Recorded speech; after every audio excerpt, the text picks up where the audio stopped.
Welcome to Real English Podcast. Hey, before we jump in, if you like what you hear, please take a second to like, subscribe, and share this with your friends. It really helps a lot. Okay, just a quick note. It might feel fast, but that's just how Americans talk. You'll hear it again later, so no pressure.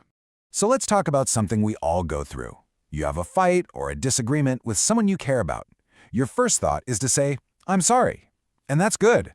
But sometimes it's just not enough, is it? To really fix a relationship, native speakers use some amazing phrasal verbs. Let's learn them. Okay, first up, and this is the most important one, is to make up. Making up is the goal. It just means to become friends again after an argument. It's not just about saying sorry. It's about actually fixing that connection and being okay with each other again. So you might say to someone directly, "I don't like fighting with you, let's make up." Or maybe you're telling a friend about it later, and you say, "I'm so glad we finally made up with my sister." It means the problem is over and you're friends again. Let's try saying it. Repeat after me. Make up. Good. So how do we get to the point where we can make up? Well, it usually starts with talking.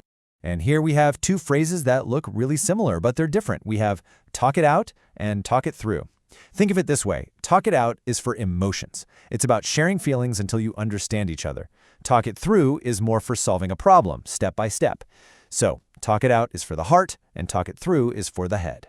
For example, if your feelings are hurt, you might say, "I think we need to talk this out." But if you need to figure out a specific problem, you'd say, "We need to talk through what happened last night." See that subtle difference? It really changes the feeling of the conversation. Now, for our next one, this one is such a great expression. Patch things up.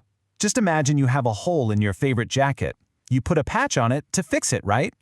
We do the same thing for relationships. This phrase sounds a little more mature, and it implies you're putting in real effort to fix a close, important relationship. You'll often hear it used for family or very close friends. For instance, "I really want to patch things up with my brother." Or maybe, "Let's try to patch things up before the holidays." It just shows that the relationship is really valuable and worth saving. Let's try that one. It's a little longer. Repeat after me. Patch things up. Nice. Now, for any of this to work, for any of these conversations to happen, you need the other person to listen. And guess what? We have a phrase for that too. This one is so useful. It's "hear me out." You say this when you really need someone to just pause, take a breath, and listen to your whole story before they react or get angry. It's a way of asking for a little patience and respect. You could say something like, "Before you get angry, just hear me out." Or if you know you made a mistake, you could say, "Please hear me out. I have an explanation." It's a fantastic way to calm down a tense moment. Okay, let's practice. Repeat after me. Hear me out. Awesome. Now, speaking of how things sound, let's talk about a phrase you need to be very, very careful with.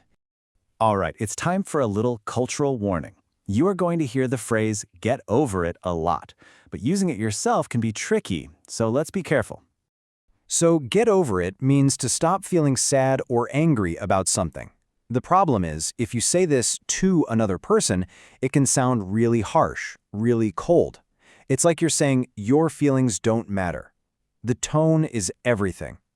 Honestly, the safest way to use this phrase is when you're talking about yourself, like, "I'm still upset about that. I need to get over it." Okay, so how do all these pieces fit together? Let's listen to a short, realistic conversation to see how it works. Imagine one person starts. "I'm still upset about yesterday." And their friend replies, "I know, can we talk it out?" Okay, but please hear me out this time. "I will. I don't want to fight. Let's make up." See? See how beautifully that flows? It starts with feelings, asks for a chance to listen, and ends with the goal, to make up. It's a clear path to fixing the problem. So let's do a super quick review of your new toolkit. You have make up to become friends again, talk it out for feelings, and talk it through for problems. You can patch things up with someone close, and you can ask them to hear me out. And of course, get over it, which we will now use with caution. And there you have it. You've just leveled up your English.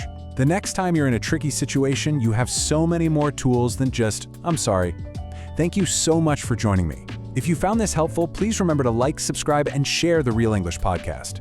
And if you want to review today's lesson, I uploaded a free PDF summary in the description and in the comments. Feel free to download it and study at your own pace.